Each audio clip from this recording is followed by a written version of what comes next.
line. Tell them we up next, you can't stop that. This your favorite podcast. Every show is lit, baby. You know what we finna do. Slick gon' talk that slick talk, he gon' get political. Okay. Do not switch topics, niggas is toxic. Poppy shots don't always saying something wrong, but if you don't like it, what we saying, nigga, oh well. We try to tell you, baby, this might not go well. This might not go. Hey, that's it. One take. We're not even doing it again. Keep that. That's the one. Welcome back, ladies and gentlemen, to another episode of This Might Not Go Well.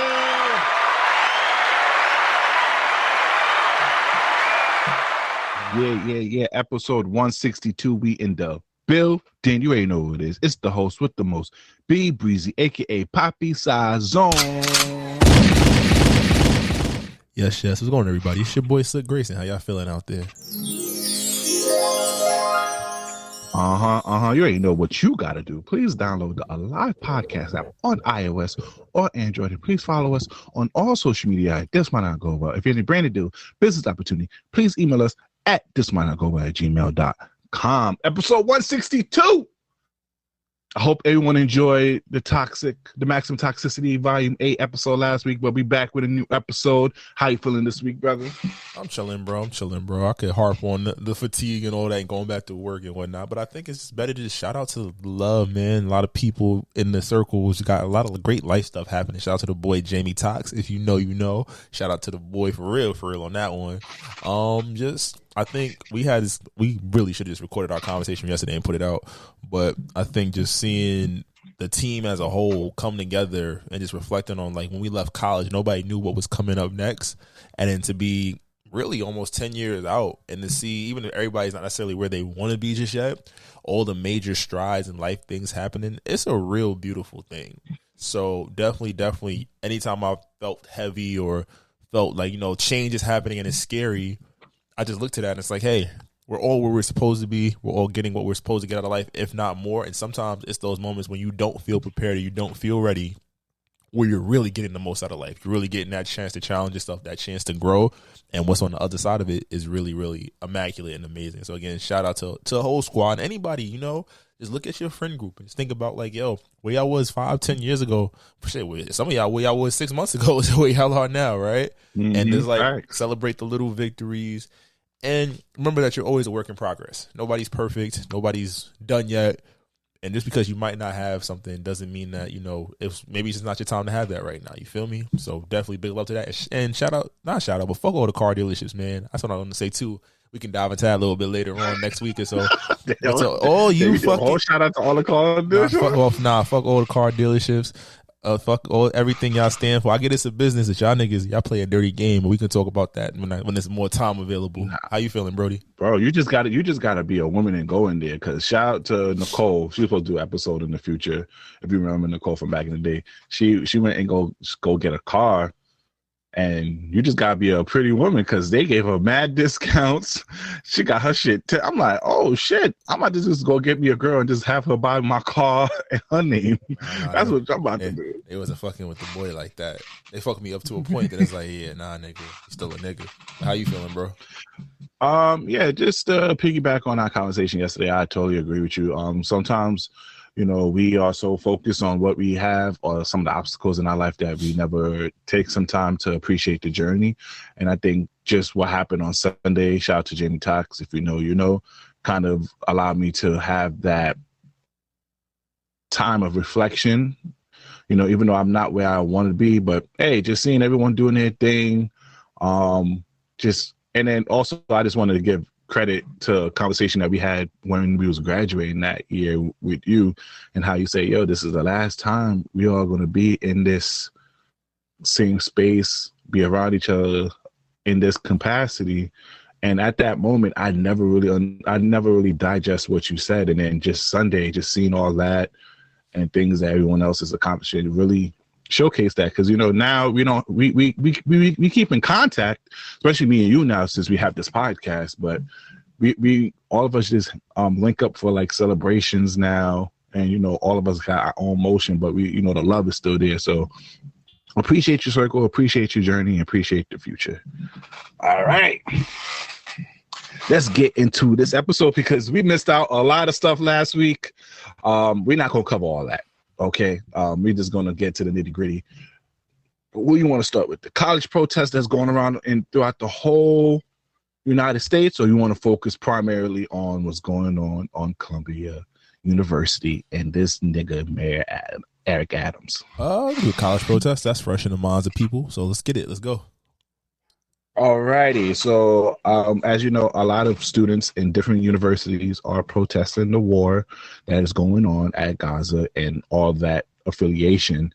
And the nations have shown their ass again. So, especially if I could speak on Columbia University, Eric Adams has sanctioned NYPD to bring tanks. They have tanks that I never saw the NYPD have. So this is where, if you're familiar with one of our episodes back in the day when they released like the NYPD budget, and we was like, what the type of arsenal that they got? Niggas got some big shit in the inventory.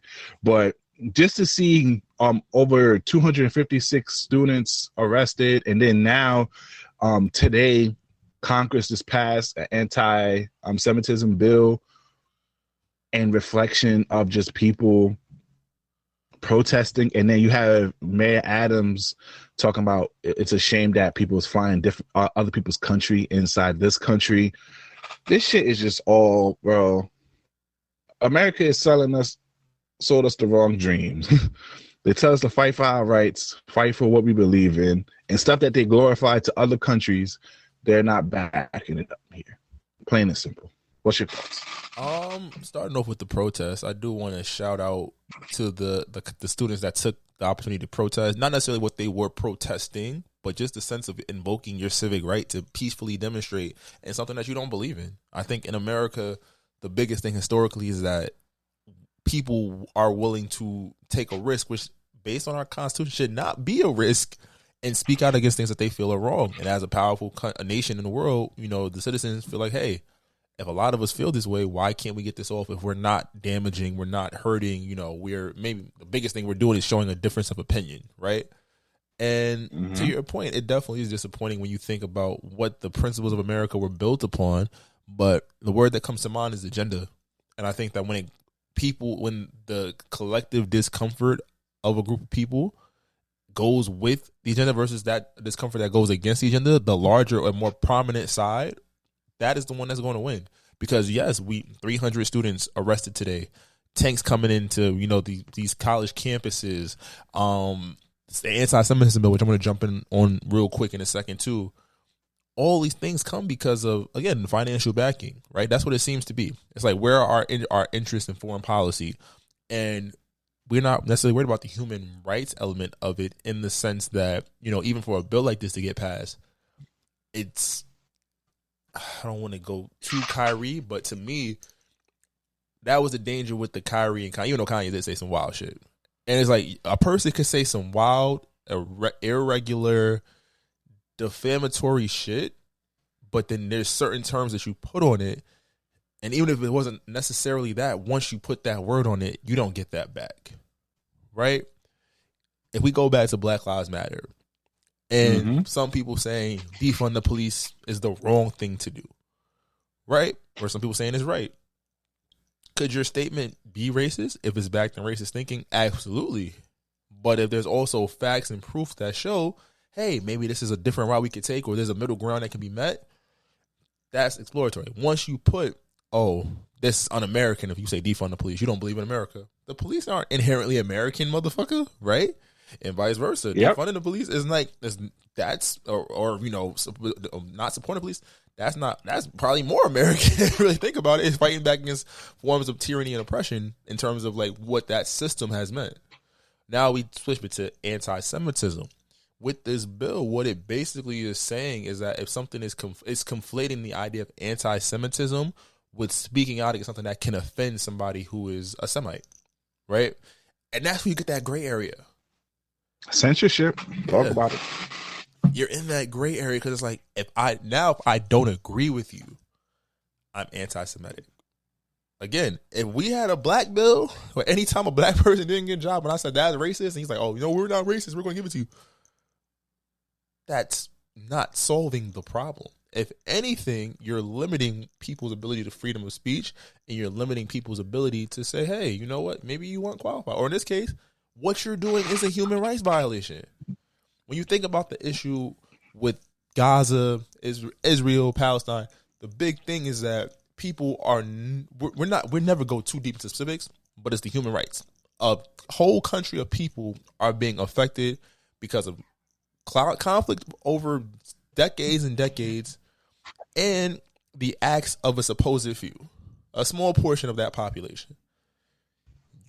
Anybody can look up and say, yo, 100% of people don't deserve to die because of 10%.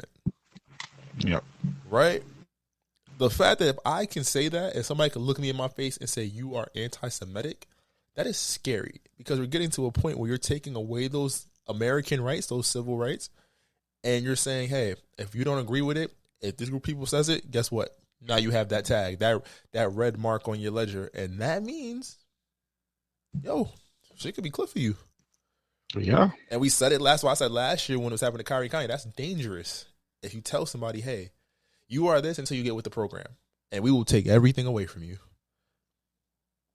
So I agree with you 100%. Yeah, it's one of those things, and it's like, again, as a black man in America, you just sit back and you're like, damn, every group got some kind of power.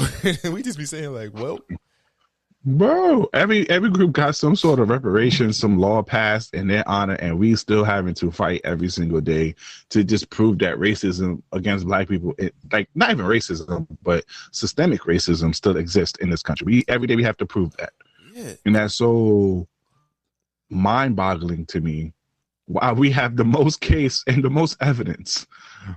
And then now for the college kids who are going to be basically the leaders in the future, you're basically limiting their rights and you're putting them behind bars. But we're getting, because they're voicing their opinion. While historically, college kids have been the forefront of change in this country, no matter what race you were. Yo, it's wild too when you really think about it, because while with tech, we are more technologically advanced than we've ever been as a society. But it's almost like we're getting dumber. People are being encouraged not to read. People are being encouraged not to explore. People are having their rights of, protest and, civil rights violated, right? We're telling people what they can and can't say. And it's like, what does that do to the American people when you get to these positions, right? That's the scary part. Because as a citizen, it's like, hey, I know something's wrong, but y'all flash everything on TV about Diddy and about TikTok being banned. But when shit like this happens, I was watching the news. No, this would normally be the first thing you see on the news in the morning, right? Oh, yeah, we'll get to that. But about the weather, matter of fact, no, they didn't talk about the weather, bro. This shit got me tight. It was about a beekeeper who there was a 2-hour delay in a baseball game. Mind you, it wasn't even a New York team, bro. It was Houston and Arizona, I believe. I won't miss. Y'all can tell me in the comments I was wrong. And they had a bee problem that delayed the game for 2 hours. And this guy left his son's recital or something to go and get rid of the bees, and then got to throw out the first pitch. Mind you, beautiful story. Not mad at it. There are college kids protesting civil injustice around the world, getting arrested at their graduations for peacefully demonstrating. Mm-hmm. And y'all gonna say we're gonna go to this after this break? It shows you what is valued in this country, but from the media, when there's things that are happening that they don't want to catch traction. And that's scary. That is terrifying. Because if this was a Black Lives Matter rally where it got a little violent, that would have been number one. Right? If it was, I'm trying to think, a school shooting, or knock on wood, it's number one. Yep. If it happened here, it's stopping everything, every channel, with news automatically on. Right? They turned this into a footnote because it's not, people are not going with whatever the perceived agenda is, and that's disappointing. So regardless of what you feel, you got to be like, yo, should any group feel discriminated against? Absolutely not. But when we start to call into question, we take away the ability to call into question what is discrimination or what is something like anti-Semitism, we're getting to a dark place. Beautifully said. It's almost like this country is turning into the country that fought against the oppressiveness. 100%. And sadly, we have May Adams on Drink Champs over here. This nigga here, boy. This is what would happen if James St. Patrick won the election. And Tariq hit the boogie. This is exactly what would have happened. I don't know. To be honest with you, I love Nori and I love the other co-hosts for Drink Champs. I think they do a great job, but I don't think I want my mayor to go appear there. I don't know. I don't care if you're trying to appeal to our people, appeal to a different demographic. You're going to Drink Champs when basically New York City's on fire. If you haven't known, from crimes, from subways, from protests, from housing, from literally everything. New York City is not just New York State. Period. Is not all what it's cracked up to be. And for the mayor to appear on Drink Champs to try to push an agenda, it kind of reminds me of the whole Candace Owen thing. Like and it's almost like I as a black person in this country, I feel like a pawn always. Whether I'm aware of it or not, I feel like I'm a pawn in a big chessboard, and I don't want to be a pawn. I don't want to sit here and be used for other people's agenda without my people's agenda not being met. Has to be an even trade-off. It's more percentage of the population, bro. It's just, and I think about a million people voted in the mayoral election last year or some shit like that. It's just a pandering. It's like, I'm a nigga that's in tune with the culture. I'm on the Breakfast Club. I'm on all of this. You know, I'm trying to have responses to certain things. But it's like New York is on fire, and if somebody comes out with just a plan, you're done. And it sucks because as a black man, you want to see a black man win. But I think the problem is that in this political games, you're never going to see a real nigga. And when I say real nigga, I'm not talking about, we always joke around Trump a real nigga president, but he had to be white to do that. You feel me? Somebody's gonna come in and say, this establishment is fucked up. I'm gonna do what's best for me and mine. We finna get it. We finna eat. You feel me? So, unapologetic. Yeah. So I think that's a little better camera. But I think that in that space and in that regard, it's disappointing. And I just want to double back real quick because it's like you see the show of what the U.S. political game is like. Nigga, The Rock could be president if he wants to. If he said right now after WrestleMania, I want to be president of the United States, he could run and have a good chance to say, "Oh, I want to be mayor of New York City. I'll move to New York. We'll get it right out later." Would you vote for him? I don't know. I can't. To be honest, I don't think I've ever voted for mayor. I never voted. I've only voted in presidential elections, which is probably another problem, but we can get yelled at for that later. But just doubling back to like the U.S., like even like this TikTok ban shit. Me and Shorty wifey was talking the other day, right? And when I tell you, I was like, TikTok's the only app where it's definitely some foolishness, but it be some gems on that motherfucker, and you get them shits early. And I'm like, y'all were married. Mad's not an American company because you can't dictate what the information is coming out. And I said, look at Instagram and Facebook. You used to be able to find everything on those shits. Now you got to search. You genuinely have to search for information on Instagram and Facebook, right? Snapchat, they got out the paint quick. So the fact that TikTok is what creators make it, it could be silly, mindless, fun, or it could be informative and give you tips and help and things of that nature. That's scary. Like, you want to take that away from people who are, taking this space to really learn. And I'm like, yo, what are we doing? In this digital age, AI, yes, shit is super expensive, but again, if you really want to learn something, this is like the perfect timing. You don't even have to get a book on it. You could, you used to be able to go on YouTube and find it. Now you got to really search through it, but yeah, you feel me? So it's like, what are we doing? We're telling people like, hey, if you criticize a certain group of people, you're automatically anti-Semitic. We're telling people, hey, even if you peacefully protest and you do things the right way, we can arrest you, we can treat you as a criminal, we could defame you, take everything away from you. Right? We're telling you that things that should matter don't matter. We're telling you that foreign policy and foreign relations are more important than the average American citizen when our city is on fire.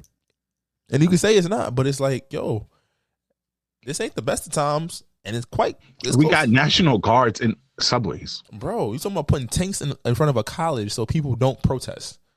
You're talking about, like, you have armed, like you said, armed officers in train stations. People don't stop fares. A candy bar pre-2020 was like 75 cents. Now it's $1.50. Finding a home, being a homeowner is basically non-existent. I'm out on homeownership in New York. I'm not gonna lie to you. I'm out on it. Mm-hmm. For one, to buy a crib, making less than $200,000, or your household's making less than $300,000, you are pretty much going to get a fixer. And if you do that in the city, you're probably not going to be in a good neighborhood. 1, 2, you fix your home, probably not in a good neighborhood. The price to maintain a house or upgrade anything in a house, astronomical. The price for services that people to come into your house, exterminators, painters, siding, any type of alteration, astronomical. Bro, it's like we did everything right, and the game is telling us this is not how it's fully played. And where is the aid coming from the government? It's going to other places, or we're bringing people in. And this might sound, it's not like really Republican, but it's like from the outside looking in, I'm like $100 in groceries, bro. Did that the other day. No meat. Pause. No Diddy. No protein. No Diddy. Like no proteins, right? Straight snacks, fruits, vegetables, beverages, right? $130. But we're worried about TikTok. We're telling people, we're worried about what people are saying that goes against the agenda. Right? That's scary. We got to do better, dog. We do. Oh, man. Let's get into some, that was a good political slick segment. Now let's get into the bullshit of the week, man. I sent this on Twitter. Get this loaded up, man. Diddy, we ain't done with you, man. I might have to be like 50 Cent on this podcast, bro, because my nigga, you and Carl Winslow, gang, that's your type, man. Play the video real quick, slick. Fun this. What the hell? Did he mess up with Carl Winslow? When you sent this? Just, bro, this the rumor. That's nasty. Hold on, I'm looking for it right. Oh yeah, I got you. Here you go.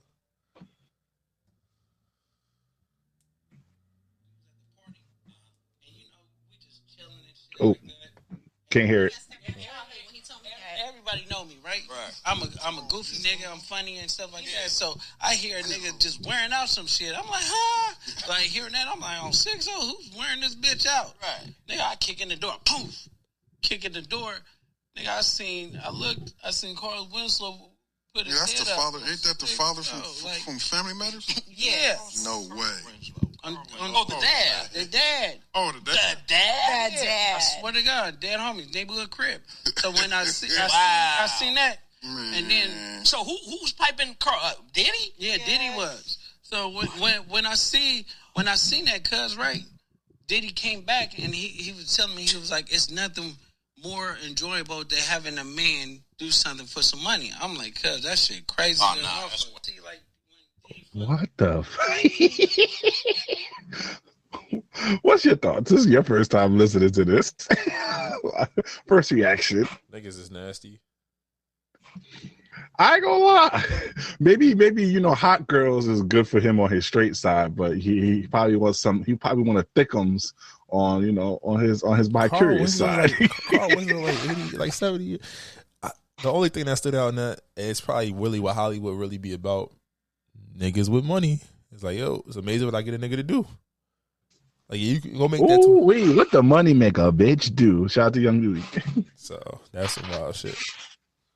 Nah, for you wearing out the father from Family Matters, and I didn't even know James Avery was he was publicly he came out as gay. I didn't know that about James Avery, really? Uncle Phil. Really? I never heard that. Yeah, I didn't know that. R.I.P. I was about to say shout out to him, but shout out to you for living your truth. But Carl Winslow, I'm about to get Harry on your ass because Harry ran that family. But I think people did say that he was so it's okay. Hey, whatever.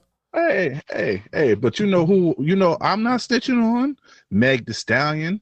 Oh man, this happened last week, but I want to talk about it real quick, Slick. If you didn't know, a former cameraman for Meg Thee Stallion who alleged that he was trapped inside a moving vehicle with the hip-hop star in a foreign country while she was having sex with a woman has filed a lawsuit accusing the entertainer of harassment in a hostile work environment. So essentially, Slick, he got fired. And this incident where she was having sex with a woman was 3 years ago. But he got fired and he's suing her for lost wages. Slick. but he coming out with different stories. Basically, he's stating that she fat shamed him. But my nigga, you snitching? Yes, on Meg. I mean, go ahead. Sometimes you gotta shut up. But I think, it's one of those situations where it's hypocritical, because if it was a woman forced to watch it, man, we definitely like, you nasty nigga, you wild the fuck out. But in this case, it's because, of who we are. We're like, yo, you saw Meg over here eating coochie. You ain't, nigga, I'd have been quiet and just, damn. What? And this is a money grab. Off the rip, this is a money grab, because this happened 3 years after you got fired. So you didn't have a problem with it for 3 years. You didn't have a problem with her fat shaming you until you got fired. And the whole lawsuit is for lost wages. You did not have to mention her getting her coochie ate out. And Ibiza, I'm going to Ibiza this summer. Fuck it. If girls eat each other out in a moving car, slick. This is also. I'm packing my bags and it's lit. Okay. This is drunk. Let you know now. I will quit my job right now on the dot, Meg. If you need a cameraman, I ain't gonna lie, Stick. I love doing a podcast with you. Shout out to you, brother. Do all you think you do, but I'm leaving this shit. So let's make the style say, "Hey, I need you here." What? Law through the glasses, law through the lens. I'm taking that shit. It's lit. I saw you all the equipment. You got it, brother. What? Megan Thee Stallion was eating a bag, and she was with Party at the time too. So that's probably some fun happening. So you already know what she was doing over here. But let a chick eat coochie in front of me in the car. I'm backing my shit out on me. I'm eating something or something getting sucked on me. I can't even. You see, niggas got it too good in this world, gang. Niggas got it too good, because niggas don't give me opportunities like this, because I'm quiet in the church mouse. I'm quiet in the church. Niggas do not give me opportunities like this. Yo. God knows he ever give me. The universe knows if he gives me an opportunity like this, I'll be the most humblest of niggas ever. You are a sick man. Boy said, I'm with it. I'm here. You need some help. Like, relax. That's how you get me too. Relax. I think you muted, bruh. Damn, man, got see it. They me too'd you immediately. Immediately me too'd you. Damn, you still. There you go. Honestly, Slick, I'm back in eating coochie. But before we get into the hip hop beef, this one was a hip hop beef that I didn't. Not technically a hip hop beef, because they don't do hip hop, they do Afro beats. But Wizkid and Davido going at it on social media, and I'm just like, bro, can we all get along? I feel like, after the Cat Williams interview this earlier this year, Slick, don't you know niggas been on high, bro? Everybody's beefing with each other. T Swift threw shots at Kim Kardashian. We're gonna get on T Swift later. Everybody have beef with everybody. So we don't have to stay too long on the Wizkid and Davido, but get it together, Mother Africa. But now, Slick, we got to get to this topic here, what everybody's been waiting for. If you're a fan of us, you know who I'm rooting for. You know who the boy.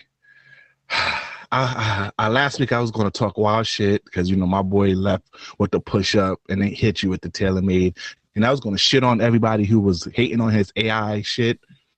But then this motherfucker over here, Kendrick Lamar, on a quiet Tuesday, dropped Euphoria. On the anniversary of Adolf Hitler's death, bro. That shit, I don't know if this is all planned or if it's like just coincidental, but bro. And the day after the views got released. You don't want to hear you say nigga no more.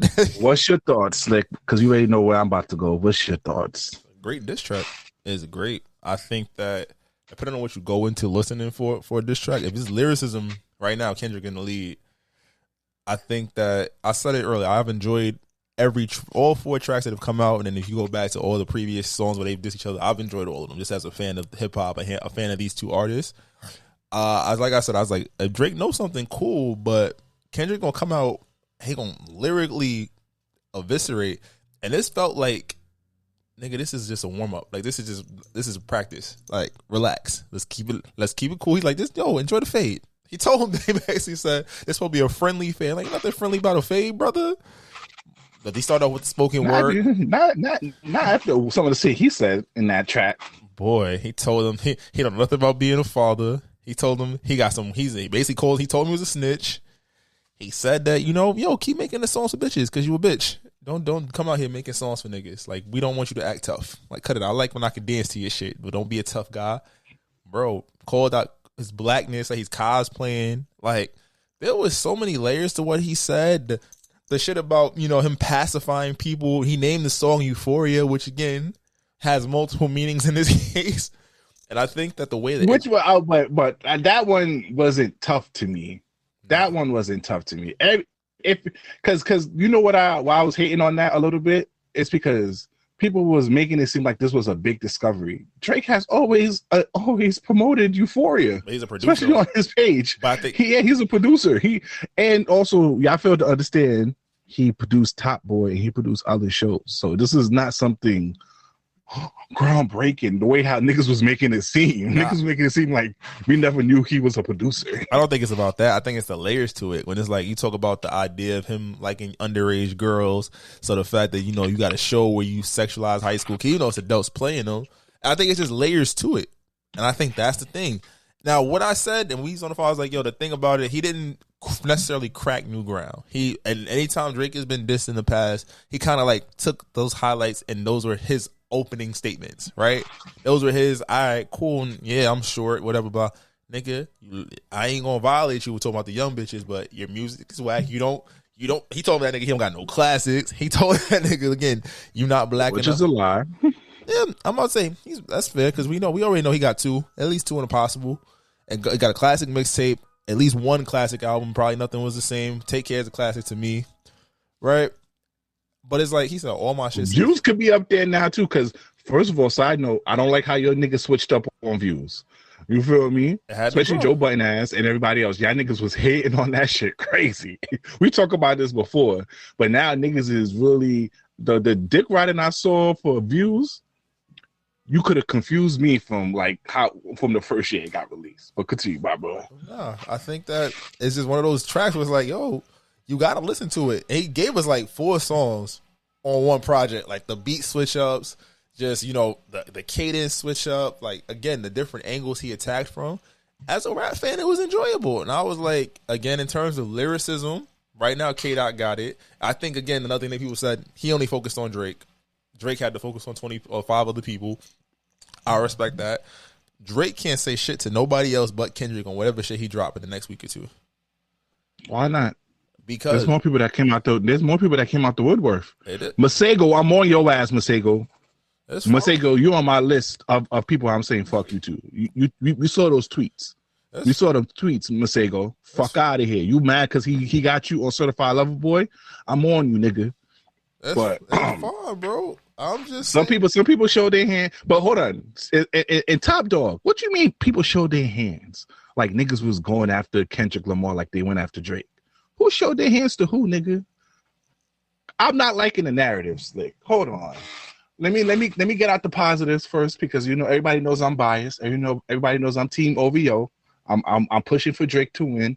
So I'm gonna start off with the positive for Kendrick Lamar. I give this a 7.5 out of 10. I like it. What did I tell you, Slick? It was a good diss track. Even though I'm biased as hell, I said it was a good diss track. But Slick, I played it multiple times. And I find myself more impressed with the technique and beats than the lyrics. I was more impressed with his flow and the beat selection than I was impressed with his lyrics. And this dawned on me that, oh my God, there's a big difference between these rappers. And this is why I have to edge it to Drake a little bit. Kendrick Lamar doesn't have experience in the battlefield like Drake. Drake knows how, and there's no Diddy, Drake knows how to make the overall package of a song better.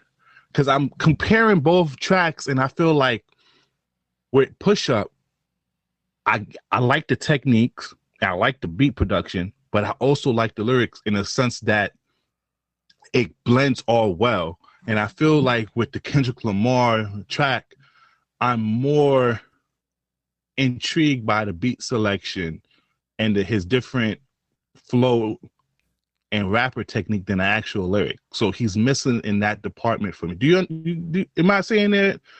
You get what I mean? Like, his lyrics is not really hitting for me, but I'm liking how he switched up his voice, the certain ad-libs he used, the flow, and then how he flowed on the beat. I was very impressed by that. But overall lyrics, I'm just like, I'm not really feeling the angle. If Rick Ross didn't release his diss track, the whole white boy shit would have hit harder for me. Am I correct in saying that? I can see that, but I feel like it's like, what are you looking for? Especially as you a battle rap fan. So I'm like, when you attacking a diss, if we just going bar for bar, like I'm looking for the disrespect. Oh, but if it was battle rap, if this was URL, he wouldn't got points for this, for real. If you're familiar with battle rap, there are certain battle rappers that have certain stigmas throughout their whole career, like Tay-Rock. Tay-Rock is the almost fight nigga. They call him the almost fight nigga because he's the type of nigga he want to fight niggas, but he never swing on niggas. you have like Chess, who's a hot-headed nigga. So there's certain angles that you can use, like John. You know John the Don, right? I've heard his name before. So his stigma against him that opponents use is him stealing opponents' bars and using it against them. So if you actually use this on the URL stage, niggas wouldn't have scored Kendrick Lamar rounds high because he had overused a lot of angles that other rappers have used against Drake. It would have had hit hard because he didn't take that approach and did it in a different way. Because niggas would have said, like, because this is what happened in URL. It was like, yo, Rick Ross used that angle already, and you just took that and just said he can't use nigga no more. It wasn't a high efficient angle. You feel me? But this is so in the URL battle, he would probably lose because in a push up, and this is one thing I say why Drake could win, and you said it on the phone. We don't know too much about Kendrick Lamar. We don't. Like, the push-up shit hit harder because we never, with the top dog, with TDE, we all, except for Reason, because Reason about to get kicked out of top dog. But except for Reason, we always thought TDE was a family. Everything was tight-knit. The business was all great. For him to even mention, even if it's not true or not, for him to mention that Kendrick Lamar, the top person at the time, was getting extorted, was a huge angle that was never taken before. So that's why it hit harder. But for you to sit here and use the plastic surgery, the white boy, the ghostwriter, all that, you basically are giving me regurgitated items that's been on Twitter for the last decade. It don't hit. And then you try to 8 mile him, and I'm like, no, nigga, you can't do that. You can't. And you know how I'm thinking niggas is on my side now. After that first day, Rome, I'm on your ass, Rome, because once he released that track, I'm tweeting the shit out you, nigga. I'm tweeting. I am tweeting. Oh, side note, fuck all you niggas in the league too, niggas. I saw you niggas on Sunday talking wildcat shit. King me, bitch. King size zone over here. And Wakibu, you a bitch. Anyway, you're back to the topic. Back to time. I'm sorry. I just remember that. I didn't put that in my check-in. I gotta jump in though. Again, I'm a fan of both artists, and what I'm hearing, I'm enjoying this. Even though he hit the angles, he hit 6 minutes, bars, delivery, calling a question, tried to set the ground rules. I feel like anytime one of these rappers have dropped, since like that has come out, they regain the rules. And I think sometimes you don't get that in a true beef. With Drake and Meek. Meek said the shit. Drake threw out Duppy. Oh, you ain't got nothing? Back to back. Over. So you don't really get it. It's like Drake took control. No, charge it up. Oh, charge up. Oh, then he, Drake and Pusha T. Them niggas ain't dying for you. Da da da da. And then Duppy and then song added. Woo. You feel me? It was like there was never a chance for them to go back and forth. So I feel like with this, it's like you play your hand. Nobody's really missed. It's really subject to what you look for in a diss track. And again, I played only songs I listened to today was Push Ups and Euphoria. Honestly, just in terms of like just when I feel like listening to music, Those are where I'm starting at. In Euphoria, I played like, because it's newer, I played it a few more times today, but I still play push-ups a couple times today. And it's like, damn, all right. Did you play Tailor Made? Because I really think Tailor Made was very disrespectful. Even though it was a troll and / warning shot, I really appreciate Tailor Made. And they also made a version where they took off the filter and it sounds just as great. I really appreciate Tailor Made. Tailor Made was very. It was like, and this is why I love Drake, because it's like he knows how to hit the pockets while making this shit palatable and replayable, but it has so much deep meanings to it. And I don't think Kendrick Lamar has that much experience in the battlefield to do that yet. He hasn't been battle tested for real. And also, Slick, I want to have a discussion too. Where the fuck this boogeyman concept for Kendrick Lamar came about? Because I'm like, yo, what did Kendrick Lamar do besides the control verse for real that labels him the boogeyman? Because even if you want to talk about one of his victories against Big Sean, even I don't really think that is a real victory. He ain't packed Big Sean the fuck out of here. Big Sean had wild success after Control verse came out. I don't know where everybody became so afraid of him, because the people that he went against with the Control verse, they responded back. He didn't respond to Big Crit. He didn't respond to Lupe. He didn't respond to a lot of other folks. So where's this concept for Kendrick Lamar? Why is he so feared? He's a great lyricist, but he's not battle tested. And you could clearly see between these two songs who has more battle experience. Because like I said before, Push Up is more palatable than Euphoria in a sense. Like you can listen. Like yes, Euphoria has like the lyrics and all that good stuff. But if you play both of these songs,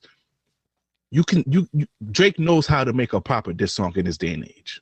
So you're saying Drake? He knows he has a better consumer diss song, a consumer diss track. I don't know if I would say consumer, but he knows how to tailor his diss track better. Even with certain punches, the shut up Metro and make some drums, nigga. That's technique of a person who knows.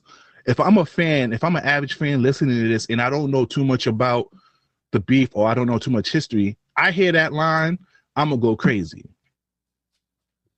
Kendrick Lamar doesn't have that. I think hip hop fans like Kendrick Lamar stuff because I think Drake track has it where every level of a fan of hip hop can enjoy. And I feel like for Euphoria, you really have to be a person who knows both the artists and know their back history and all that. And that's why I can see why the OGs such as Cameron and Mace, Gilly the Kid, and other people are not giving it the credit that the average consumer is giving Euphoria. I'm sorry, I've been ranting. My fault, bro. I'm taking this whole segment. Go ahead.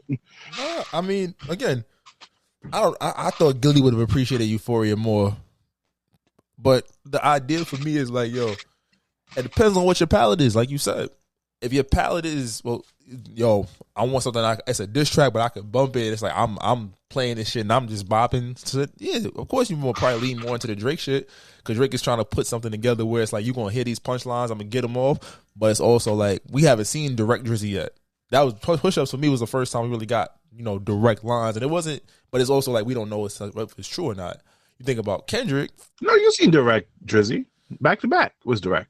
It was all Meek Mill. But that was all like, nigga, I'm just shitting on who you are. Like, I'm not, like, he didn't even get, it was more so like, nigga, you ain't shit. That was a you ain't shit record. To be honest with you, most of his diss tracks, like the Duppy, the Two Birds and One Stone, he always been shooting at multiple people and that's a technique in itself too, but go ahead. Yeah, but then you get to the point of like now, it's like, hey, yo, bro, it's you and him, 1v1, number who, in people's top 5, y'all is, I mean, I'm going to do the big 3 shit, we're going to say for people's top 5 rappers right now, and even of the last decade or so, y'all up there, mainstream or like you feel me? So you get, oh shit, Kendrick, 6 straight minutes. I'm not worried about the hooks. I'm gonna build these structures into this record where it's like whatever your favorite part is, you gonna sing. Like everybody tweeting and like we don't want to say nigga no, like shit like that is tough. So for me, I think I got Push Ups at a solid 8. I think it's a good record to me, and I got Euphoria maybe because it's fresher in my mind and for what I'm looking for in a diss, I got it at 8.5. Do you combine push-ups and TaylorMade together? Do you give TaylorMade any type of? I like TaylorMade because I just like to use the AI. I think the fact that he was able to do something different that we haven't heard from a mainstream artist in the sense of like, yo, I bet I'm gonna put them on the track, and the white people that own fucking Pac shit, they couldn't eat off of it, so they about to sue the nigga. Snoop ain't say shit. You feel me? And then also, there's a reason why he used AI. niggas think he just used AI just for whatever reason. Y'all was getting on him for push-ups because y'all thought it was AI. Then he also was using the whole Tupac, because Kendrick Lamar, what's the song that he used on his album? Tupac interview? Butterfly, the last song on the album. Yep, and then also the Snoop Dogg. These are one of the two heroes of one of the two hip hop legends that Kendrick Lamar look up to. So that's why he used the AI. It all fell into one structure. So that's why he used it. It wasn't he's pushing a narrative or whatnot. And I really appreciate it. Drake, I don't know. The thing about it with Drake too is he is fighting an uphill battle. He's not the underdog, and that's the problem. And he's too popular, and people just naturally want Kendrick Lamar to dethrone him. So it's very tough. So any shot that Kendrick Lamar do seems more impactful than Drake, unless Drake goes and press that red button and get personal. But Slick, I want to ask you a question. Do any of these artists get points for response time? Any extra points? It don't have to be part of the actual category of the fight. For me, but if you need like an added point, do any of these artists get extra points for response time? I think now that they both put out their tracks, I would say we should pay attention to that, because Kendrick, it was like, yo, where you at? But it's like I don't feel like it was a coincidence of the day he dropped and the time he dropped and all that shit. So I think it goes more to the myth of, the boogeyman. And even going back to that point, right? He's the boogeyman because we know that nigga got bars. We know how he gonna serve it up. And it's like niggas don't really go at Kendrick. Or the niggas that did, they were in control. That was what? Pre-To Pimp a Butterfly? Yeah, that was 2013, the control verse. That was pre-To Pimp a Butterfly. So in this current era of Kendrick, you get the subs or whatnot, but you're not really seeing nobody go at nobody. It's like, all right, this nigga gonna diss me and get a fucking Pulitzer Prize for it. You feel me? It's not in your best interest. Oh, and Webster, fuck out of here. That shit is not the video you get. Just because he used a fucking internet picture of your fucking Euphoria word, you talking about MTV make this shit the video of the year. You dick rider. I'm sorry. Go ahead. But nah, I think, like I said, good songs, both of them. Let's keep it going. I want to see Drake being direct. What does he do? Is he going to give us straight bars? Is he going to try to build a song that sonically you could play everywhere? Because they're talking about even like the playability, like that's so the most playable song out of all of them. Oh yeah, but like that has different components to make it playable. It ain't just the Kendrick Lamar verse. Niggas makes... Well, name two bars that Future say. Nigga, I didn't even listen to the album. Name two bars that Future said. But niggas gas up that Metro part too. The Mars Code this. The only shit on that. The only thing that I can remember that Future said on like that was the shit about just because you foreign don't mean you cute or some shit like that. That's the only time I remember him saying. So wait, hold on. I have a quick question now because this could backfire on Drake. What if he does a timestamp in Compton? But then again, he sets himself up for the Heart Part 6 against him. Yeah, you can't use traditional tactics because they match up so well. It's like if this was wrestling, if my wrestling fans is out there, this is like when you got like that technical, not the biggest like the hard wrestler, but the guy that's like the Kurt Angles, right? Kurt Angle was the nicest nigga out there, but he was nobody's favorite wrestler except for people that actually wrestle, right? Oh, it's like Kurt Angle was my shit. But it's like you taking Kurt Angle over The Rock. Nah. Even though Kurt Angle beat The Rock mad times, The Rock got him in the end. But it's like Kurt Angle versus The Rock. Kendrick is Kurt. He's technical. He got everything you want as a rap fan. Versus The Rock, who it's the charisma, it's the build, it's the presence, it's the time that we spent. It's like even at 55 fucking years old, we watched that nigga at WrestleMania and we used to sit here like, I know you can't move, nigga, but we gonna appreciate you. Get up. You feel me? But don't sleep on The Rock though. The Rock does have, and that's an excellent comparison. Excellent comparison, because even though The Rock showboating kind of outshines his other skills, his wrestling techniques is there though. I think that works perfect for Drake. It's there, but it's like The Rock is doing everything: movies, media, TV, cartoon. Kurt Angle was a fucking wrestler. He was the fucking wrestler. I'm Olympic on a broken neck. On a broken freaking neck, and was going to break your ankle. That's how I'm looking at Kendrick versus Drake. I'm like, this is like, we here. So let's see what the next steps are. Yeah, I'm in tune. I'm not liking the dick riding for Kendrick Lamar. You know how I feel about Kendrick Lamar. He's the poster child for hip hop because that's the only thing that can make hip hop look good. But it's still fuck TDE, fuck Top Dog, fuck Punch. Love SZA. Love everybody else I love everybody else from TDE. I love Schoolboy Q. Actually, Schoolboy Q is actually one of my underrated artists. And Sir. So I ain't gonna lie, I didn't know Sir was taking niggas bitches out here. He was on a cruise ship with Lucky Day, shirt off, and all these bitches is making TikTok about him. so shout out to Sir. Isaiah Rashad, that's the nigga that was getting headed, right? Yeah. Yeah. So shout out to TDE, but fuck Kendrick Lamar and fuck PJ Lang and fuck Baby Keem. Anywho, let's wrap up these other stuff so we get to our song of the week. I put Kanye West on here because Kanye West is still beefing with Consonant. Get the fuck out of here. And also, it's like if Kendrick Lamar didn't drop this response, I would have said this beef was over once Kanye West started with his Like That remix. For the elimination of Drake was crazy, bro. That's fair. I'm kind of glad Kendrick Lamar dropped this response because I was ready to throw this battle out the window because Kanye, you just want the attention on you, bro. And then T Swift, what you think about T Swift? 2.6 selling 2.6 million. 2.6 and dissing Kim Kardashian. 850,000 vinyls, bro. Like it just goes to the power of your brand. And I don't be political slick, so I won't go there because that's a major accomplishment. But it's the safety of her music. It's safe for all ages and her fan base. There's never been nothing that could turn you off. I think that she started off so young, and course he's our age, right? Basically, you say. You start off so young. Your drama is about breaking up with boys and mean girling people, right? But your music, it evolves enough that it's like, okay, your fans keep coming back and it's safe to introduce young people to. You're doing a thing. So shout out to you. And I think that's probably the biggest, when you think about like in our music, R&B, hip hop, it kind of goes with the trends. T Swift is going to sell no matter fucking what. And Kendrick Lamar, we know that you put it out after that first week, though. We know. We know the truth. Shout out to T Swift. And shout out to T Swift for throwing shots at Kim Kardashian, too. She's jumping in this beef lane, too. Shout out to you, T Swift. Real quick, Party Next Door. I know you have that as one of your songs of the week. What's your thoughts on the album, real quick? Cohesively, it works. I think that I feel like what he said about his prior couple projects was the truth. He's like, yeah, I was just kind of making music and just putting it out to put it out. And he took his time to kind of craft the story. When it ended, I was sitting there like, wait, that's the end of the album, nigga? You don't get your bitch back? Like, what are you doing? But I think the way he lays it out. He lost his bitch? He cheated. He got caught. He got caught with another bitch, and then that's what. If you hear it and you feel like her old friends, it makes sense why he said that. It was from a nigga's perspective where, damn, my bitch was giving me threesomes.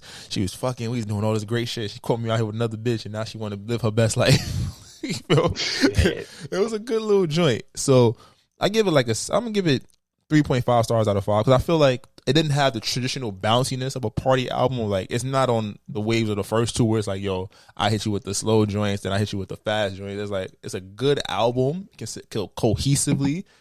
I got like maybe 2 or 3 records that I'm probably spinning right now, just out of the rotation of the other shit I've been listening to. But I'm enjoying it. I didn't have a chance to listen to it yet. I only heard No Chill, and everybody's loving that song. I was excited for Party Next Door, and I love that he because to be honest with you, a lot of these artists are his son. We're not gonna talk about it too much, but a lot of people have taken a page out of Party Next Door book. Give that nigga homage. Let's get to sports real quick. Shout out to Reggie Bush for getting his Heisman back.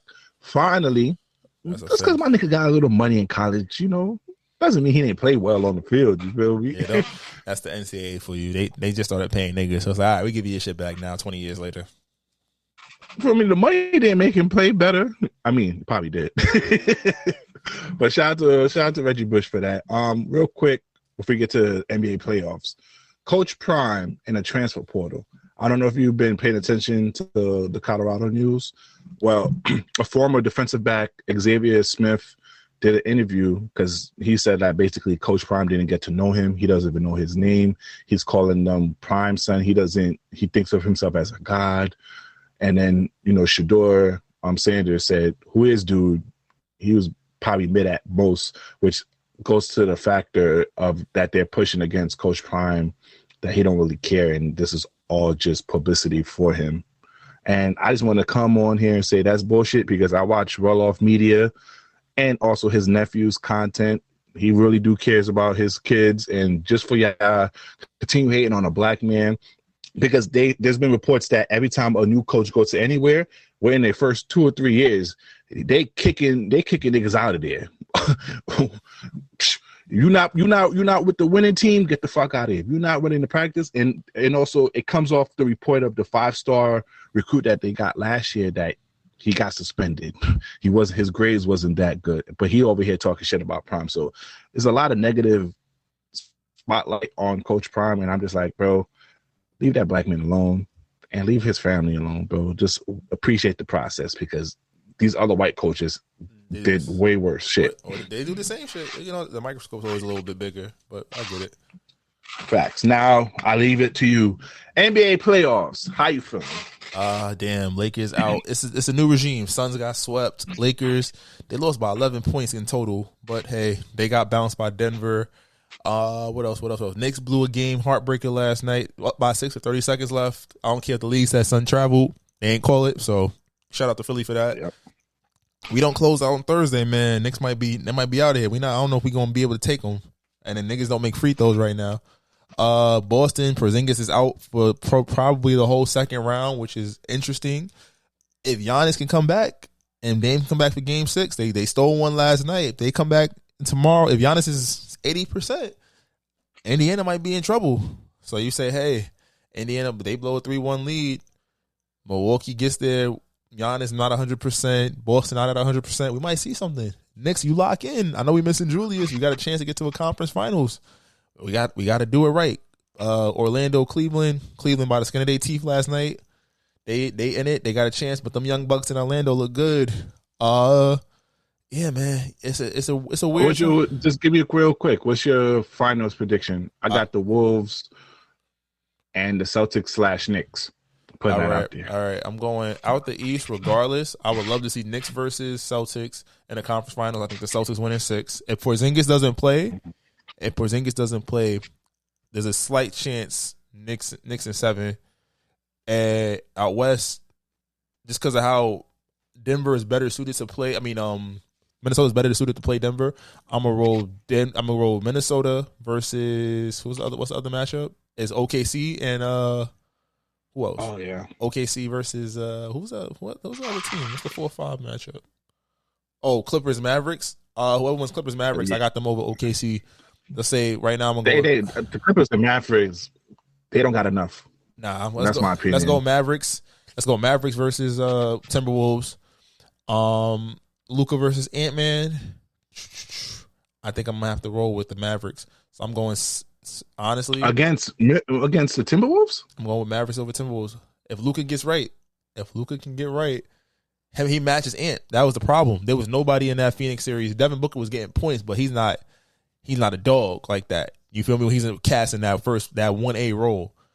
You got Kyrie and Luka versus Ant-Man, and then it's like, all right, if Cat making jump shots, but they got PJ Washington who's as fast. He's not a better shooter, but he can match up. It's all about the matchups for me.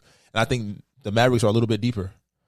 So it probably go 6 or 7. But I'll go Mavericks versus Celtics if Porzingis comes back. If not, it's a toss-up between Knicks and Celtics.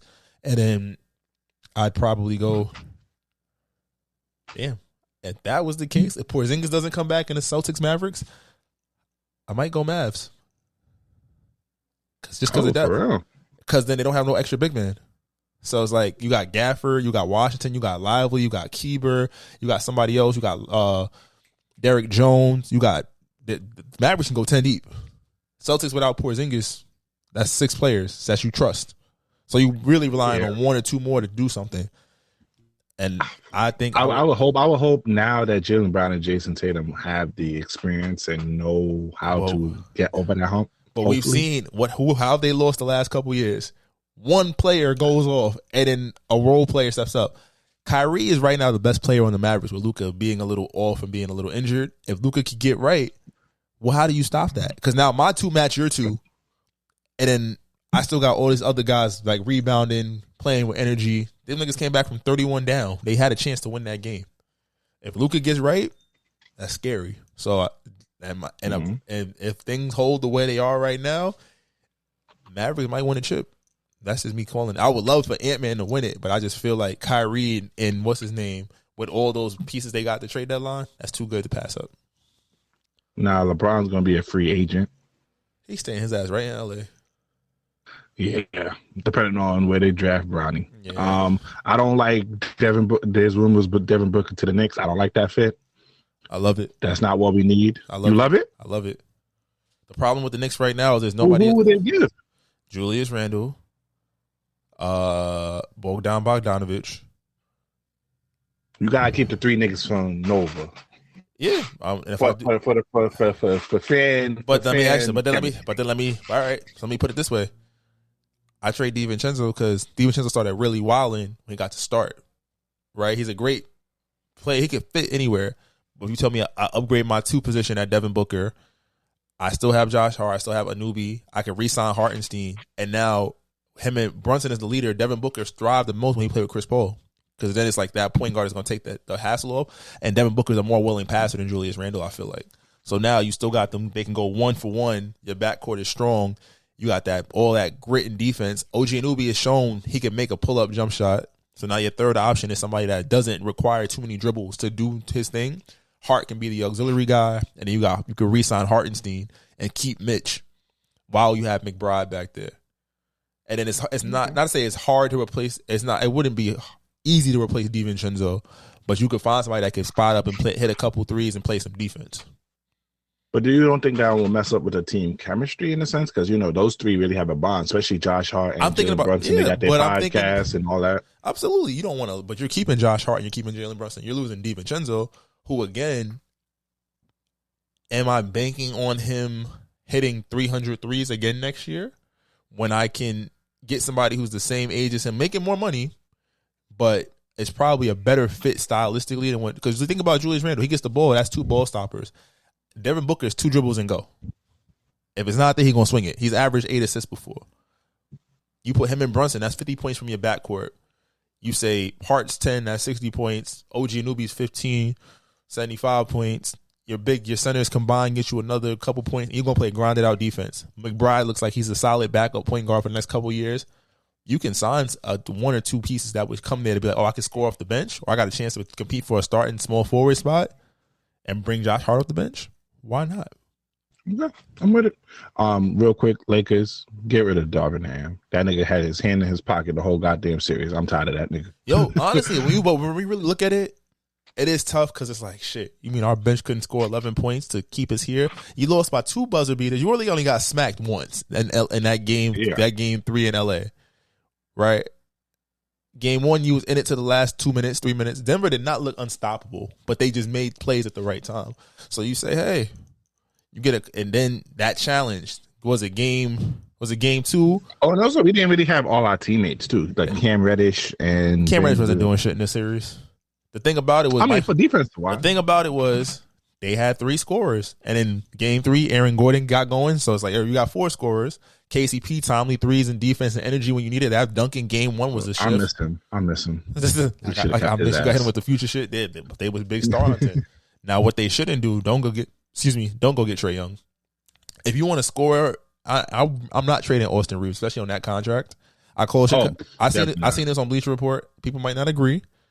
If Zach LaVine is shown healthy, if his foot is good and he's able to score, you could trade D'Lo, Rui, and Gabe Vincent for Zach LaVine. Do it. Oh yeah, and I loved D'Lo. You did well this season, but and it when you kind of bounced back a little bit in the series, but He was 8 of fucking. You're a liability. He was 8 of 34 from 3 He had 2 good games. You're a liability in the playoffs. You do well in the season, but in the playoffs, this is the second year in a row where, because you not showing up or being consistent, we practically lost the series. Alrighty. But let's get to our song of the week. If you're listening to this on YouTube, please exit and go to your favorite streaming platform, preferably the Alive Podcast app, which you could download on iOS or Android, or you can go to our Apple Music playlist, our Spotify music playlist, and listen to our previous songs of the week. Which, okay, shout out to the girls with the mop pussy. Shout out to y'all though. Shout out to Glorilla bouncing back after chasing pop singles. I ain't gonna lie, them titties looking amazing on her. Of course, I'm sorry, bro. Of course, them shits looking amazing. That's good plastic surgery right there, Glorilla. I'm a fan. Even though we didn't talk about you and JT, but we can get to that at a different time. All right, that was our song of the week. You can find our previous song of the week on Apple Music playlist or our Spotify music playlist, but that's not what you're here for. You're here for people's choice, the people's favorite, Slick. Drop it. I can be toxic, but so what? You gonna love it here. Shit, fuck is you talking about? We have fun over here. It's very fun here. And it's fun indeed. Welcome, ladies and gentlemen, to the Toxic Service announcement. This week's TSA is sponsored by Heart of Moisture. Go shout out to them. Support you, Wendy. Love you over here. Send that sound so we can start implementing this ad in here, though. And you can always submit your ad at thismightnotgo@gmail.com. But this week is just Slick and I holding it down. Slick, we got a couple topics here today. We didn't mention this in sports, but the NFL draft was last week, and this caused up a whole stir. You sent this video on TikTok, so if you want to load up what Goody said about it, you can, but a lot of people was upset that a lot of these draft prospects had white women, people from the Caucasus Mountains by their side during the NFL draft, and it sparks a whole debate on why these players are not going after their own women. Why are all these black college athletes that are getting drafted having white women? What's going on? I am going to tell you, as someone that is friends with a lot of D1 football players and D1 basketball players, I'm going to tell you because they have told me. Whoa. Before I get into this, I want to make it clear I'm only into black women. I'm just telling you what they have told me. My man said, bro, how many white women have you seen do the Megan Thee Stallion challenge? And he said, excluding the ones that think they're 2 shades away from being Lotto. I said, probably only 1. He said, okay. Y'all, 5 of my guys that play on Division I Power 5 football teams, and they start, they were like, Goody, you know the type of NIL deals we got. One of my men said, bro, I was messing with this black girl. She heard about the deal I got and started to request money, Apple Pays and Cash Apps for her hair and nails. I said, oh shit. My other friends were saying, bro, I would try to take her out to Chipotle, Kava, this and that. She would get mad talking about, why are we going to steakhouses? You're good for it. I said, oh shit. They were like, bro, the white women, they're down to go and get a cup of coffee, go and get some fucking ice cream. My friends were like, bro, the white women we're dating, they pay for a lot of our stuff. I said, what do you mean? They said, bro, they know that we're making some money, but while we're at practice or we're at camp, they got us our favorite Cava Bowl, double chicken, right? Waiting for them to come out of practice. My friends were telling me these girls are getting their group projects done, getting their essays done, online tests done, on time. I said, wait, what? I said, bro, what about maintenance? There's no way y'all are not paying for her hair, nails, bags, her lifestyle. He said, bro. He did say something else at the end, though. What he said? And they were like, hair and nails. They don't even care about the nails, really. You know, and if they do it themselves. One of my men said this. He just got drafted. He said, bro, I was dating a black girl. Now I'm dating a white girl and I'm about to marry her. He said the difference between the black girl and the white girl, the biggest difference is the white girl knows when to shut the fuck up. Slick, we took a week off and you bring back this topic over here so we can get. I just sent it to you because it was interesting because I saw the disdain for the athlete. I thought the same thing. I was like, damn, ain't nobody got a sister. The guy, the one that Atlanta Falcons draft. That nigga was supposed to be a third round draft pick. He lucked out. Shout out Michael Penix. Oh yeah. I'm not saying that. No, I don't know why the hell they drafted him. Like, bro, that nigga mad bread. I mean, we'll talk about that later. No, I just felt like it was an interesting perspective. It's not something that we haven't addressed before. We haven't heard during different cycles. We see like prominent black entertainers, athletes with their milk of magnesia. The Nubian white queen. Yeah. And he says it the most. Now I know a lot. This is not all black women. But all black women don't feel that way or think that way. So let's put that out there. And one thing that just women in general need to understand is for white women, there's a lot more white women. So there are a lot of white women shaking their ass on TikTok, but there's a lot more white women not doing it compared to. So just always the population aspect is always going to work in favor of the white women because there's just more of them in this country than black women. But it's always been said that these white girls go to college to look for husbands. They go in these colleges looking for husbands, and they work, and they know what they need to do to get that husband. They study that. And I think the stereotype, I wouldn't put this all on black women or just in black women in general. There's a stereotype on the percentage of black women that just go in there actually looking to build themselves and get this stuff, which is not wrong, by the way. But they want to gather stuff for their own to be equal as their man. And I think white women, especially when it comes to NFL, they understand what the man would bring. So they try to do the best that they can to support him or whatever thing that he needs to get done that he can't do to get it done for him to prove their value. And I think that's it, honestly. What's your thoughts? That's fair. I'm trying to be real. I'm trying to be real political over here. So like, you're not gonna get me on the first week back. Damn. Sorry, y'all. I feel. No, 100%. I think it comes down to It's gonna sound real bad. This might not go well, and this is slick comments. I'm not gonna OD. It comes down to this idea. I feel like of convenience and versus like struggle. I think that already off the rip, especially people like most men in those positions, they probably look at these situations like, all right, I know I'm gonna get to the bag, but me getting to the bag should not dictate what you do for me. And it works in two folds, because on one hand, as he mentioned, you have the white girl who, yeah, she's holding it down now because, yeah, when I get there, she know I'm gonna do something nice for her. You feel me? She's not pressing me now because she know, all right, cool, I'm trying to do what's best for me. I'm trying to focus on that. But then you get your hair and nails done now, or you could be getting your hair and nails done by your own private technician in 3 years, 4 years. You feel me? Which is a thing, because we know we always hear about after athletes get divorced and their wives leave them and shit like that, right? There's a good chance that it is not saying it can't be love, but there's a good chance like, all right, she sees what I can do. She's playing a long game. Cool. You feel me? Versus the opposite end of the spectrum is like, you can definitely get that from a black woman or a non-white woman, but it's also some, not all, but some, it's like, all right, you got bread now. You could, cash me out. Like, what are we doing? Why are we going to get Cabo when you signed a $50,000 a year thing while you in school? Now, I'm not even talking about the major NIL deals, like the big time, like the 10% of guys. Like, if you go to a small school but you nice, somebody will give you a couple $1,000s a month. You'll make a salary to promote their product, to be their spokesperson or whatnot, right? And I think it's that idea, like sometimes even you take out the element of an athlete, but somebody making a little bit of money or perception that they have a little bit of money, it's like, all right, cool. Well, they over there, they getting he paying for her nails and shit, and he just work at Chipotle. Like, what's up? What you doing for me? I think it's that early transaction. It's a headache. That expectation that I have to do something for you because I got it right now. That's something that is off-putting for anybody, let alone somebody is like, all right, damn, you trying me up for $200 a week already, and it's like, damn, I'm just fucking you.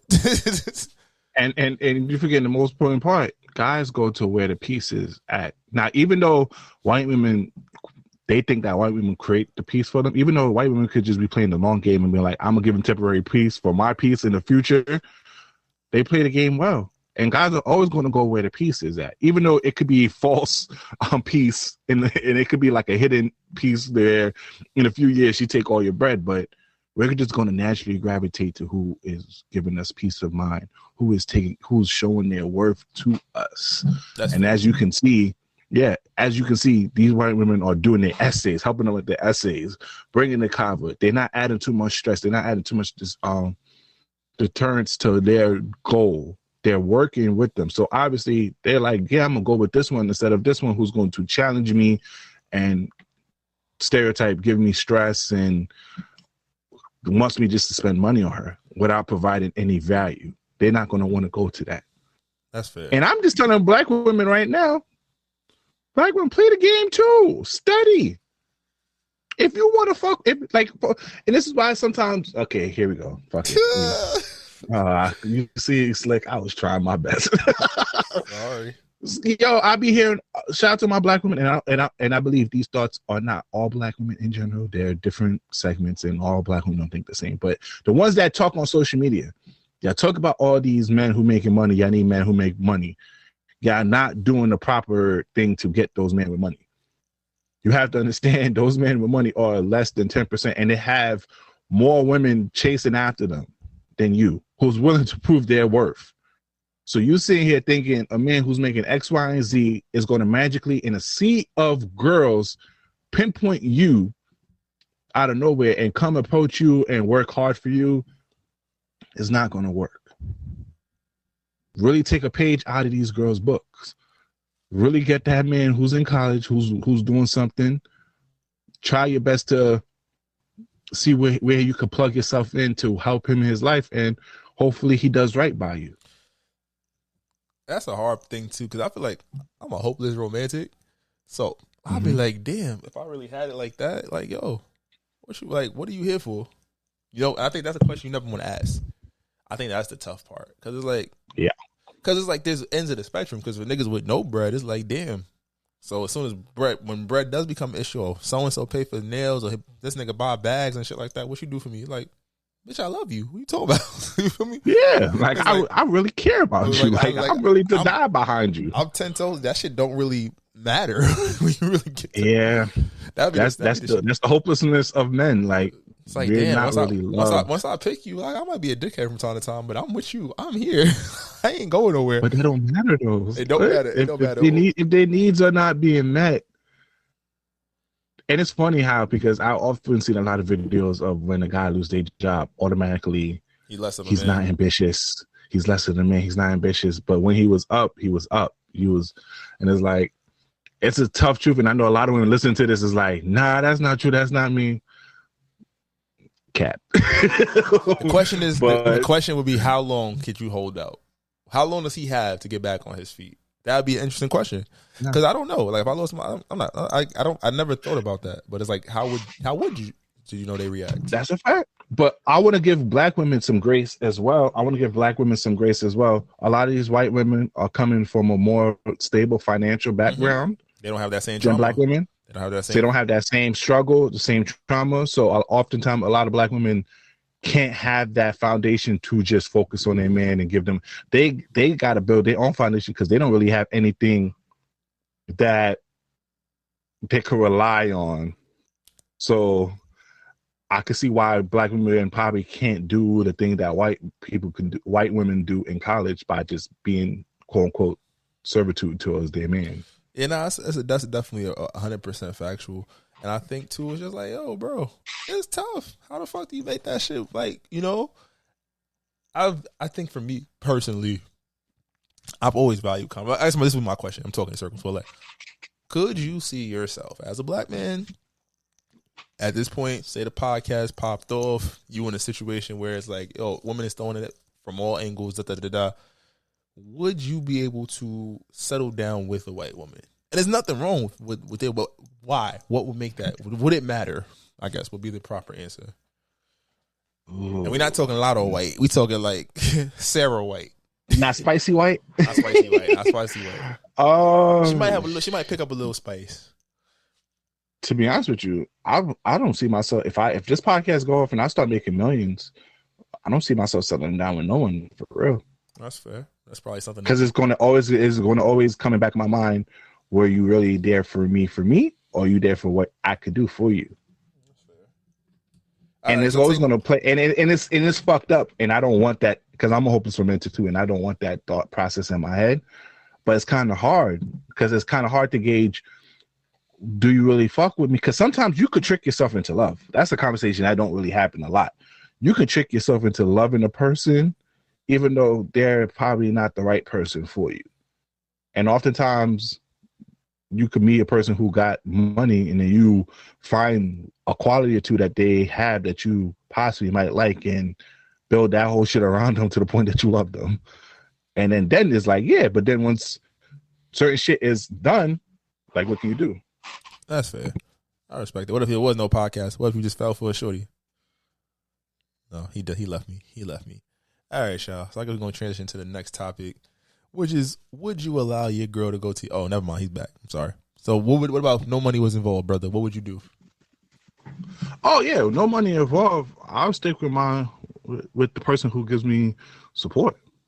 Because that's why they say, yo, you stick with the person. Me, I'm a loyal person. If you was there with me, building me, no matter what race you are, I'm just not going to play you. That's just something in my bone. I'm not saying all men would do that for you, because some men are just dirtbags. Once they get money, they're going to want to fuck all their women. But I know for me, if you there building with me and you in struggle with me and you really 10 toes down behind me when there was nothing, I'm going to give you the world if I get up. I can't possibly... That's just me personally. I don't know what men would do. Whoever's going to stick 10 toes down with me, because it's hard as a man to gauge that. So when you do have the opportunity to see someone stand 10 toes down behind you, it's hard not to fight for them and to love them no matter what. That's fair. But I want my black queens though. But I'm not all for interracial dating. No, Dr. Umar, don't get me. But one thing I also want to talk about interracial dating is in the sense that even though I love my black and Afro-Latinas, I can't imagine myself denying a person from a different race. I can't see myself not going out with a person of a different race just because they're from a different race. You get me? Like if today I walk out this building, I meet this white girl or this Indian girl, this Asian girl, and she has every quality of a woman that I want,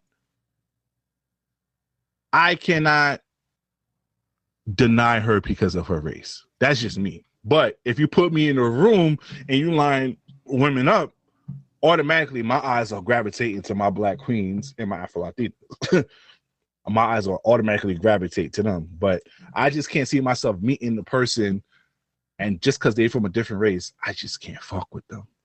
That's just me. Dr. Umar, don't kill me. Come on now. Both my parents are black. Even though I'm a little light bright. Next question before you get to I choose one. Would you allow your girl to go to their ex funeral? Yeah, knock yourself out. You gonna let your shorty cry over a nigga? Go right ahead. Have fun. Oh, because you killed him? that's why you're allowing it? No, I just don't care. You allowed it because you killed him? I just don't care. He dead. Nah, don't cry. Don't cry over a nigga. Hell no. Don't come down hard. Now, you know what? You can, but you come back in this crib happy as shit. You better come back cheerful. Because if I see you sad or you sniffing over a nigga that ain't me, you're gonna have a problem. Go ahead. Go get your cry on, girl. No, imagine if she was oh my God, I miss the sex that we had. I miss when you used to dick me down. And you hear her in the corner. When you hear her say that, what you gonna feel like? Well, both, I guess you about to go join them.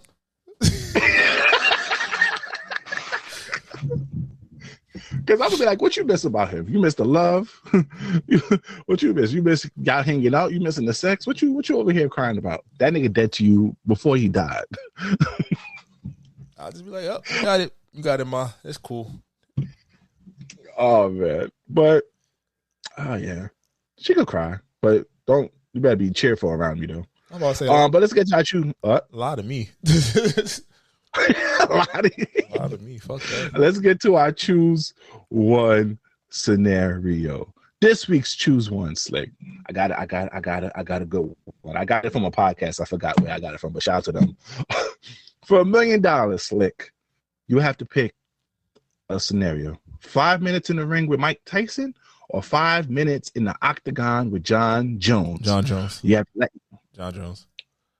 John Jones. This nigga could put hands, feet, kneecaps, elbows on your head, nigga. That nigga's a dirty fighter. He's the greatest MMA fighter of all time. I've seen what Mike Tyson has done to niggas. John Jones might just choke a nigga out. It's okay.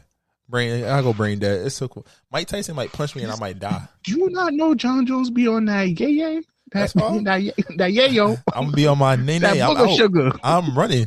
John Jones, he a killer. I understand. I understand the ramifications. I've seen what Tyson has done to niggas twice my size. John Jones. Did you not see what he did to Rampage Jackson? He purposely kicked this nigga in his knee and almost fucking broke his kneecap. Yeah, nah. I know it's gonna hurt regardless. But I mean, he might break my leg or my arm or something, rupture a spleen. Mike Tyson might punch me in my face and it's over. You serious for Mike Tyson? No, you could just guard up, my nigga. Ain't no guard up. That just run around and guard up. That nigga's gonna hit you so hard he gonna snap both your wrists. I'm fine. You can't do that with John Jones. As soon as you try to guard up or you try to block anything, niggas gonna grab your arm, judo toss your ass, and hammer fist your ass to death. I'm running. It's a referee that's a lot. MMA referees are a lot faster than boxing referees. Boxing, are you sure? Yes, nigga, I'm sure. He hit me. I'm asleep. MMA referees are the worst, my nigga. They let you get hammer fist in the floor. Nah, you really got to be knocked out. At least boxing. Because look at the David Haney fight. Oh shit, we didn't even talk about that. The Devin Haney fight. He fell down a bunch of times, but the ref let him get up. Nah, nigga, fuck that. It's over 5 minutes. The MMA niggas, them niggas dropped you. Mike Tyson was knocking niggas out in like 13 seconds, bro. I'm good. Is this prime Mike Tyson or Mike Tyson today? But you have to survive the 5 minutes. And I'm not doing either one of them. But if I had to choose, like gun to my head. For $1 million, bro, you know how much. I'm not doing that for $1 million. You trying to get a crib? That's a $20 million at least $20 million option. That's the only way that's happening. How long I got to train? You got a year. You got a year. Oh, for $20 million to last 5 minutes. I'm fighting John Jones, nigga. Fuck that. He gonna be doing cocaine and drinking. He gonna get ready in like a week. I'll be all right. I'm running. Ain't my nigga be on that testosterone shit. I'm gonna be on it too, nigga. I'm walking in that shit just like this, nigga. Just what up, bitch ass nigga? Over here smacking bitches, bitch ass nigga. I'll whoop your ass, bitch ass nigga. I'm wild. I'm going to go with Mike Tyson because John Jones have a variety of ways to whip my ass. If he really hates me, he could really choke me by punching me. He could really crack my spleen, my knee, my foot. At least with Mike Tyson, only my body and my head gonna get affected. So I'm gonna go with Mike Tyson. That's fair. You got that. I'm taking my chance. All right. You're going with John Jones. All right. So that was a great audio journey. Hope you appreciate this episode. Please download the live podcast app on iOS or Android, and please follow us on all social media at This Might Not Go Well. If you're in the those business opportunity, email us at thismightnotgowell@gmail.com. Once again, I'm the voice of Outside B Breezy, aka Poppy Sazon. It's your boy Sir Grayson. Y'all be great, and we'll see y'all next week. We out. Took out. Just take the beats. Try to tell them we up next, you can't stop that. This your favorite podcast. Every show is lit, baby. You know what we finna do. Slick gon' talk that slick talk, he gon' get political. Okay. Do not switch topics, niggas is toxic. Poppy shots don't always saying something wrong, but if you don't like it, what we saying, nigga, oh well. We try to tell you, baby, this might not go well. This might not go. Hey, that's it. One take. We're not even doing it again. Keep that. That's the one.